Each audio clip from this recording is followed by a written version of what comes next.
여기에 본문에 보면 굉장히 중요한 말씀이 기록되어 있어요. 마르다가 예수께 짜오되 주께서 여기 계셨더라면 내 오라버니가 죽지 아니하였겠나이다. 이렇게 얘기를 했습니다.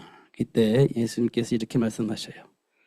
그러나 나는 이제라도 주께서 마르다가 이렇게 그러나 나는 이제라도 주께서 무엇이든지 하나님께 구하시는 것을 하나님이 주실 줄을 아나이다. 이렇게 지금 예수님께서 무슨 말씀을 하시든지 그대로 들 줄 믿습니다. 이렇게 얘기를 해요.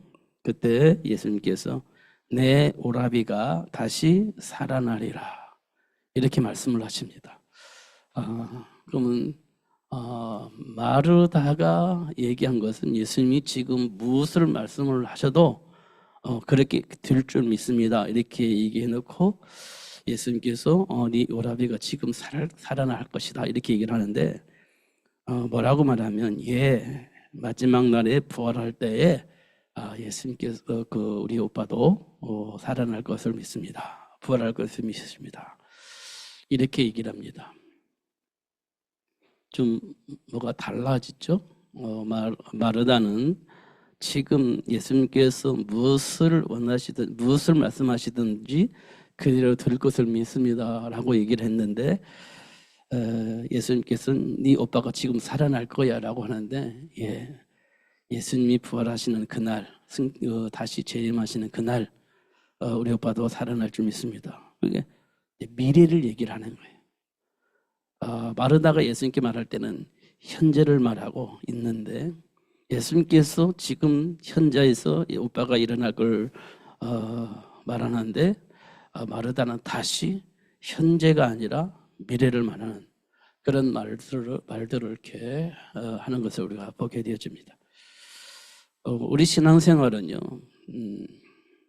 과거도 있고요, 현재도 있고 미래도 있습니다. 그러니까 과거는 현재 신앙생활에 굉장히 중요한 발판입니다. 과거는 지나온 과정이잖아요. 원인도 배경도 결과도 알 수 있는 시대가 언제냐면 과거예요. 문제의 원인도 알고 문제의 결과도 알 수 있는 것이 과거 시대입니다. 과거는요, 왜 그렇게 살았을까? 왜 열매가 나왔을까? 원인이 뭘까? 라고 볼 수 있어요. 과거는 지나온 과정이니까. 그게 현재의 발판이 되어집니다. 그때 그랬는데 지금 나는 이렇게 하고 원인도 알고 답도 쓸 수 있는 시간이 되어져요. 과거의 발판을 통해서 현재에 대한 답을 쓸 수 있습니다. 그리고 과거의 발판을 통해서 우리가 뭘 볼 수 있냐면 미래를 볼 수 있어요. 미래를 보면 현재 내가 뭐를 할 것인지 이게 또 답이 나오는 겁니다. 그게 어디에서 답이 나오냐라고 물어보면 하나님이 주신 말씀 안에서 답이 나오는 겁니다. 과거에 왜 그럴 수밖에 없었냐? 하나님 말씀을 보니까 그랬구나. 그럴 수밖에 없었구나. 그래서 그런 결과가 나왔구나. 이렇게 답을 얻게 되어지는데 그게 원인이 뭐냐면 하나님이 약속하신 말씀을 통해서 과거에 대한 답을 얻게 되어집니다. 그리고 그 말씀을 통해서 현재를 보는 거예요. 그때 그렇게 반응을 했던 내가 지금 내가 그렇게 반응을 하지 말아야지 난 답을 쓰는 거예요. 그리고 장차 어떻게 될 것인지에 대한 답을 우리가 어디서 찾을 수 있냐? 하나님의 말씀을 통해서 답을 찾을 수 있어요. 하나님의 말씀은 과거, 현재, 미래를 다 볼 수 있는 그런 축복의 메시지입니다. 언약 잡았다는 말은 굉장히 중요한 말이에요. 과거도 볼 수 있고 현재도 볼 수 있고 미래를 볼 수 있는 내 인생의 스케줄을 볼 수 있는 그런 굉장히 중요한 시간이 되어지는 겁니다. 그 중에 한 사람이 누구냐라고 보면 요셉입니다. 요셉이에요. 그 중에 한 사람이 누구냐? 다니엘과 세 친구들입니다. 그들은요, 과거도 봤고 현재도 봤고 미래도 본 거예요. 어디에서? 하나님 주신 말씀 안에서. 그들은요, 허물과 주로 죽었던 본질상 죄의 체질이 있었을까요? 없었을까요? 있었겠죠. 없을 수가 없죠. 세상 풍조를 통해서 역사는 악한 영향이 잡혀 있었는데 어떻게 없을 수가 있겠습니까? 없을 수가 없죠. 근데 그리스도를 통해서 답을 얻고 나니까 그런 것들이 통로가 되지 않았습니다. 오히려 발판이 되어져서 증인이 될 수 있는 복을 누릴 수 있게 되어진 겁니다. 우리는요, 과거가 있습니다. 그게 현재 하나님과 함께하는 삶을 누리는데 굉장히 걸림돌이 되어집니다. 왜냐하면 본능적으로 나타나기 때문에 생각하면서 우리는 대화를 안 하잖아요. 감정이 생기면 생각하면서 대화하잖아요. 생각하면서 대화하지 않습니다. 그냥 본능적으로 나오는 대화를 해요. 감정이 생기면. 그러잖아요. 이건 이 땅에 그 누구도 마찬가지예요. 근데 우리가 하고 나서는 어쩔 수 없었다. 그렇게 얘기를 합니다. 그건 맞죠. 맞아요. 어쩔 수가 없는 거지. 내 안에 있는 이 본능이 나오는 걸 내가 제어할 수가 없으니까. 그걸 우리가 한 번, 두 번, 세 번, 네 번 반복을 합니다. 그런데요, 우리가 하나님 말씀 안에서 깊이 묵상하면 우리가 그것을 반복하는 것은 별로 아름답지 못한 것 같아요. 물론 하나님께서 끝까지 함께 하시면서 준비된 복을 누릴 수 있도록 역사하실 것이지만 우리가 깨어있어 기도하는 사람의 모습으로 우리가 살아가는 것은 굉장히 중요하다. 이렇게 보여집니다. 우리가 조금 더 많이 이 생각을 해야 되는 일이에요.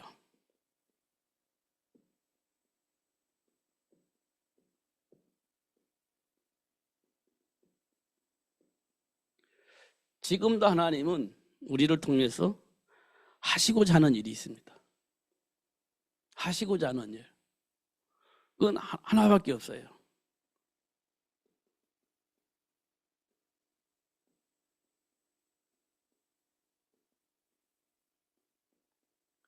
하나님과 함께하는 삶을 알도록 하는 거예요. 이게 왜 중요하냐? 이게요. 사람들이 왜 모르냐? 왜 못 찾냐? 이게요. 어디에 감춰 있어요? 그리스도 안에 감추져 있는 겁니다.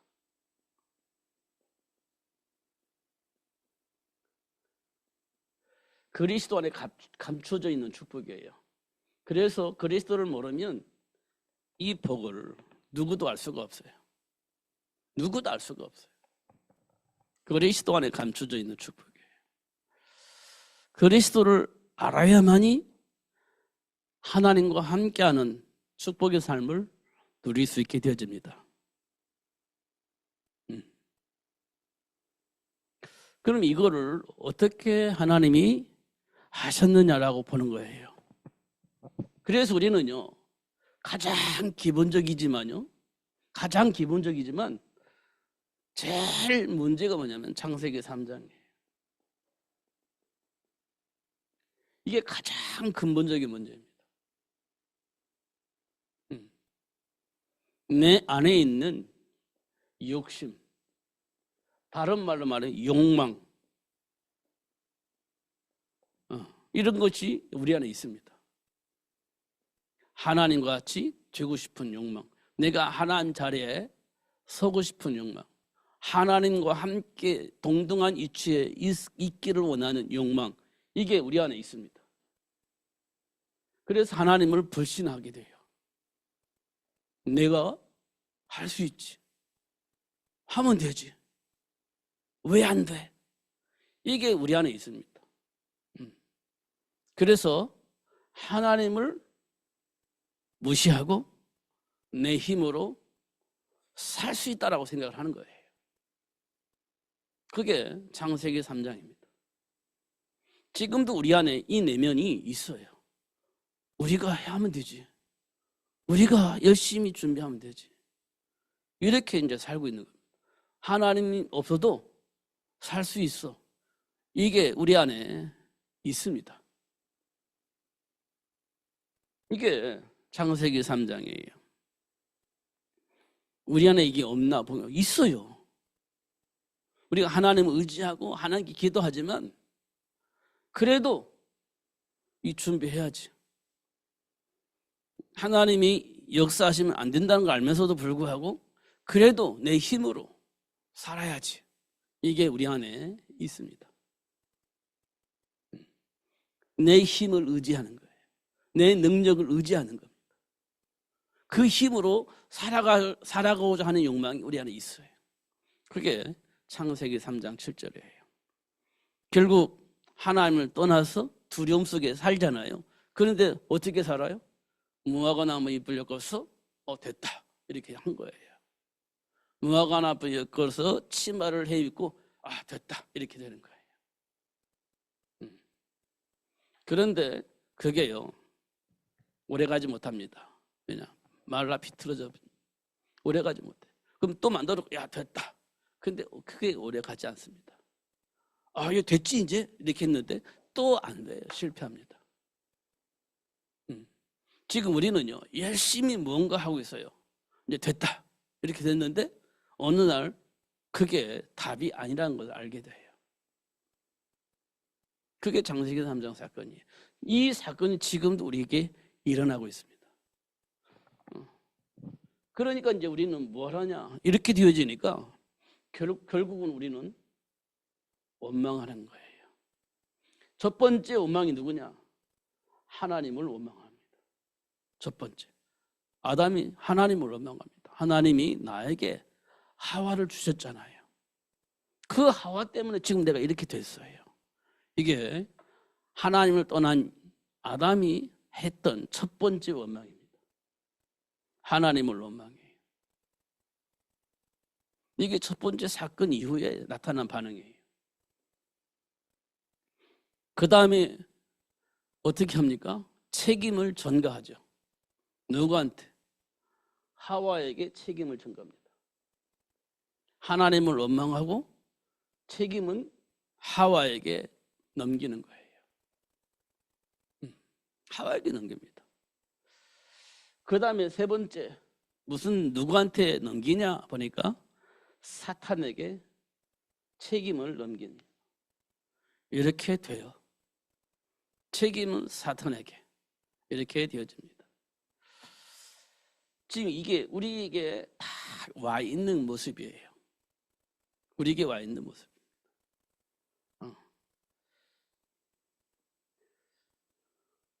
이때 하나님께서 찾아오십니다. 하나님이 찾아오세요. 하나님이 찾아오셔서 하나님께서 하와에게 아담에게 원인을 찾아요. 왜 그랬느냐 하고 원인을 찾아요. 원인을.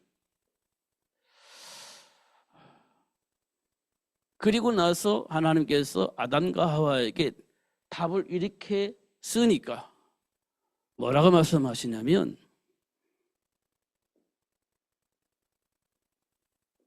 창세기 3장 15절을 말하면서 그 사단의 머리를 상하게 할 여자를 내가 너에게 보내주겠다. 원인을 물어보고 답을 쓸 수 있도록 답을 줘요. 그 문제의 제공자 마귀의 일을 멸할 수 있는 여자의 후손을 보내주겠다. 이렇게 얘기를 합니다. 그리고 하나님께서 우리에게 뭐라고 말씀하셨냐면 피제사를 얘기합니다. 피제사, 피제물 이걸 말씀을 하세요. 이 말씀을 잘 확인해 보면 하나님이 이들과 함께 하겠다는 겁니다. 하나님이 이들과 함께 여전히 함께 하신다는 거예요. 여전히 함께 하시겠다는 겁니다. 이런 것도 우리가 확인해야 돼요. 우리가 이 부분을 볼 수 있어야 돼요. 이 부분을. 근데 우리는 대부분 이 부분을 봅니다. 이 부분을. 우리는 이 부분을 안 봐요. 이 부분을 봅니다. 왜냐? 문제가 발생을 하니까. 그 문제가 나를 저주 가운데 이끌 것처럼 보이니까 결국은 원망스럽게 하는데 하나님을 원망하고 또 상대방을 원망하게 되십니다. 이렇게 우리는 살고 있습니다. 지금 여전히. 우리는 왜 이 모습을 보니까 그래. 이 부분을. 하나님 떠난 있는 상태의 모습을 보니까. 근데 하나님은 여전히 우리와 함께 계셔서 하나님 준비한 복을 누릴 수 있도록 역사하시는데 이 부분이 안 보이는 겁니다. 이 부분이. 그러니까 내게는 뭐가 와요? 죽음이, 두려움이 계속 내 생각과 마음을 지배하니까 원망스러운 생각으로 현장을 보는 거예요. 이 준비된 복을 봐야 되는데 못 보는 거죠. 이런 모습도 우리가 보는 거예요. 하나님이 지금 우리와 함께 하시면서 하나님이 원하시는 일을 하고 계시는데도 불구하고 그분이 안 보이는 겁니다. 그 부분이. 그러니까 이렇게 되어지는 거죠. 그래서 하나님께서 우리에게 뭐라고 말씀하셨냐? 원하는 자를 부르셨다 그랬어요. 원하는 자를 부르셨다. 그래서 하나님께서 우리에게 뭐를 주셨냐? 복의 근원. 복의 근원이 되어지게 하셨다. 이렇게 얘기를 하고 있습니다. 복의 근원이 되어지게. 그래서 잘 확인해 보세요. 복의 근원이 뭔지. 하나님께서 아브라함을 부르시고 복의 근원이라고 말씀하시잖아요. 그러면 첫 번째 아브라함의 상태를 우리가 한번 보세요. 아브라함의 상태. 기금 만났을 때 그게 아브라함이 가지고 있는 내적 상태예요. 복의 근원으로 부름받고 다 버리고 가나안 땅에 왔을 때까지는 내면을 몰랐어요.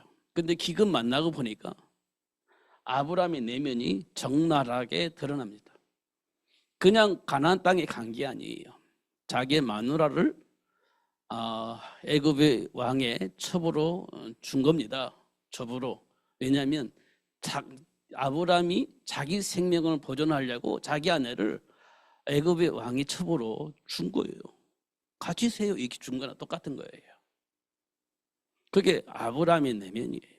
다 드러내버립니다. 다 드러나버렸어요. 그런 아브라함을 하나님께서 복의 근원이 되어지도록 그렇게 하신 겁니다. 내면을 다 드러냈어요. 그리고 나서 하나님께서 어떻게 하셨냐? 드러내주시고 치유했습니다. 어떻게 해요? 하나님이 주신 말씀을 통해서 치유가 일어났습니다. 여기에서 말씀을 통해서 답을 얻게 하신 겁니다. 답을 얻게 하는 거예요. 치유를 하는 것은 진짜 내면을 알고 원인을 알고 답을 얻을 수 있도록 그렇게 역사를 하신 겁니다. 그리고 나서 다음에 문제가 왔을 때 어떻게 되냐? 다음에 문제 왔을 때는요, 기준이 달라졌어요. 선택의 기준이. 이 기준이 옛날에는 자기 삶을 위한 기준이었는데 답을 얻고 난 이후에는요, 하나님과 함께하는 것이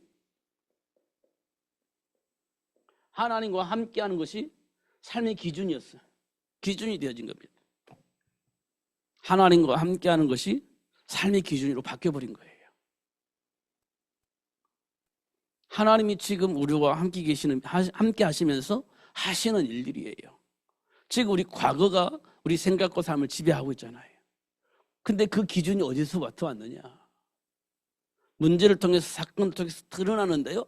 그때 답을 얻고 하나님의 말씀을 통해서 기준을 선택을 하게 만드는 겁니다. 단순히 기준이 아니에요. 하나님과 함께하는 삶을 선택을 하는 거예요. 이걸 우리가 확인을 하셔야 됩니다. 이 일을 위해서 하나님이 원한 자를 부르셨다 이렇게 말씀을 하고 있는 겁니다. 이 일을 위해서. 현장에서는 많은 일들이 진짜 많은 일들이, 나도 모르는 많은 일들이, 수많은 일들이 벌어집니다. 이때 나는 무엇을 가지고, 어떤 기준을 가지고 분별하고 선택을 하느냐, 이게 우리에게 굉장히 중요한 겁니다. 무엇을 가지고, 어떤 기준을 가지고 분별하고 선택을 하느냐, 반응을 하느냐, 이게 굉장히 중요한 겁니다. 이게 실제가 되어야 됩니다. 실제가. 이게 굉장히 중요한 거죠. 이렇게 되어지면 어떻게 되겠습니까? 결국 이걸 통해서 하나님이 하시는 일은요, 사람 낚는 어부가 되는 겁니다. 사람 낚는 어부가 되는 거예요. 현장에 어떤 사람입니까? 요한복음 8장 44절에 보니까 너희 아비 마귀에게서 나온 그런 삶을 살고 있는 수많은 사람들이 보이는 겁니다. 지금 우리에게 나오는 욕심, 거짓말, 이런 것들이 어디서 나오냐? 너희 아비에게서 나온 것이다. 이렇게 얘기를 하고 있습니다. 이 속에 살고 있는 거예요. 너 아비 마귀가 시키는 대로. 히브리서 2장 14절에서 15절에 보면 죽음이 두려워서 일생 동안 마귀에게 종노를 할 수밖에 없는 배경을 가지고 있습니다. 그런 사람들을 살리는 사람으로 하나님 우리를 선택을 하셨다, 이렇게 얘기를 하고 있습니다. 이런 사람을 살리기 위해서 하나님 우리를 부르셨다. 사도행전 8장에 보면 땅끝까지 이르러 증인이 될 수 있도록 하나님이 역사하셨다. 증인이 되어지도록 이렇게 말씀을 하고 있습니다.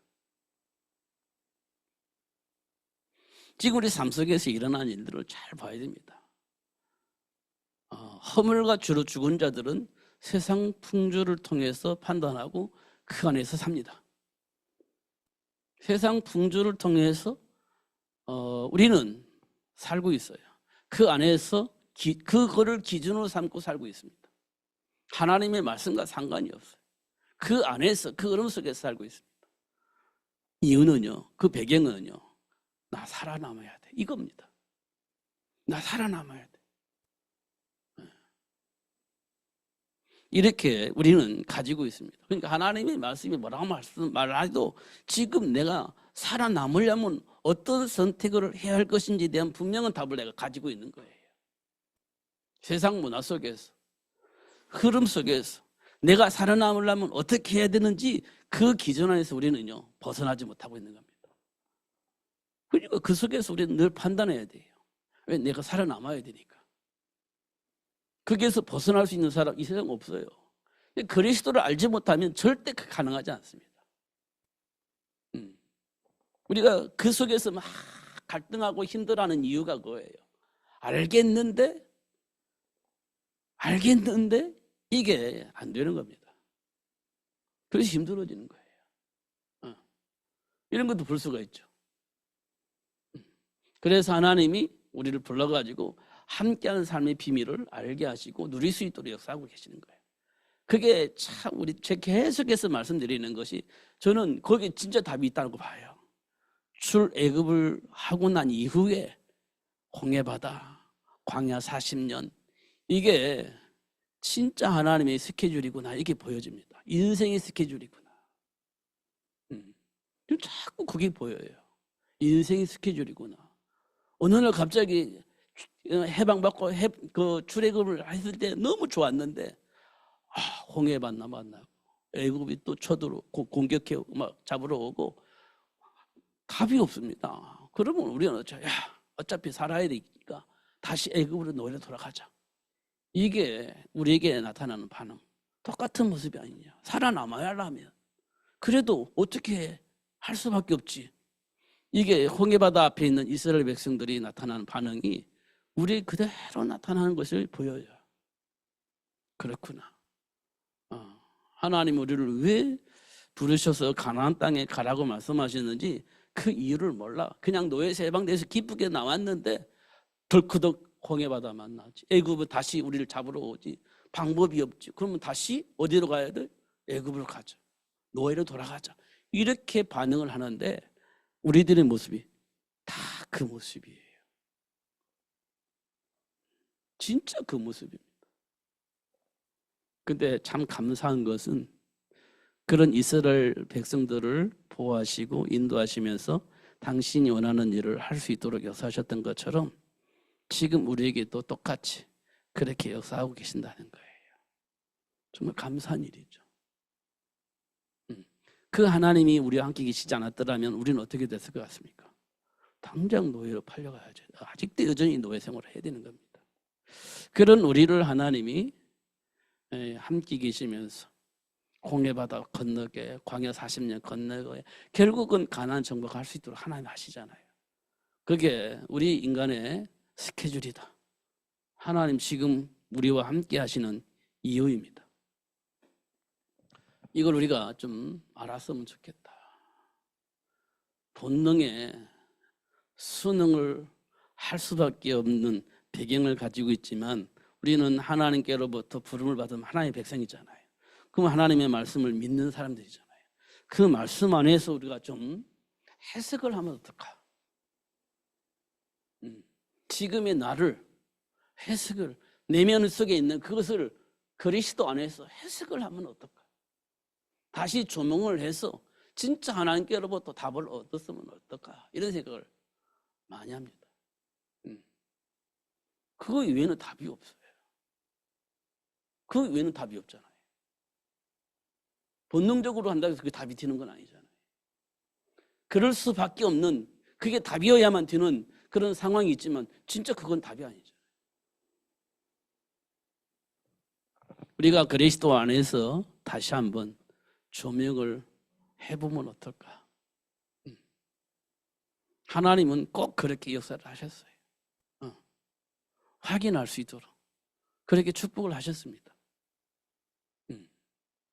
지금 우리 시대가 굉장히 복잡합니다. 왜 복잡하냐?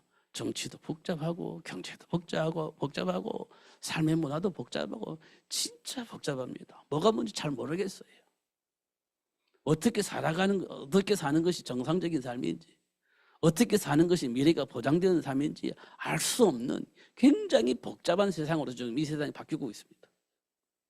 정상이 아닌 그런 세상으로 바뀌고 있습니다. 소돔과 고모라 같은 삶의 문화가 꼭 올 것만 같은 그런 세상으로 지금 바뀌고 있는 것 같아요. 정치가 그래요. 보니까. 그러니까 이제는요. 정상이 없어요. 정상이 없습니다. 굉장히 비정상이 정상이 되어지는 세상으로 바뀌어지는 것 같아요. 그 속에서 정상이 없어요. 하나님의 말씀은 이제는 절대 받아들일 수 없는 세상이 될 거예요. 하나님 말씀을 받아들일 수가 없어요. 하나님과 함께하는 삶 자체가 이상해지는 세상이 될 것 같아요. 마태복음 입사제목을 말씀 때는 진짜 믿는 사람이 있겠냐고 물어봤는데 그런 세상이 진짜 도래할 것 같다 이런 생각이 듭니다. 그래서 이사야서 6장 13절이 세상은 그렇게 되겠구나 이게 미리 말씀을 하신 것 같아요. 그러면 이제 포기하잖아요. 이제는 더 이상 포기하잖아요. 그런데 하나님은요 그루터기를 통해서 새순을 나오게 하고 그 새순을 통해서 하나님 원하시는 그 일을 할 수 있도록 하시겠다는 겁니다. 야, 이게 진짜 답이구나 이렇게 보여집니다. 서로 원망하고 불평하고 그런 것이 아니라 진짜 우리는 언약 붙잡고 준비를 해야 된다.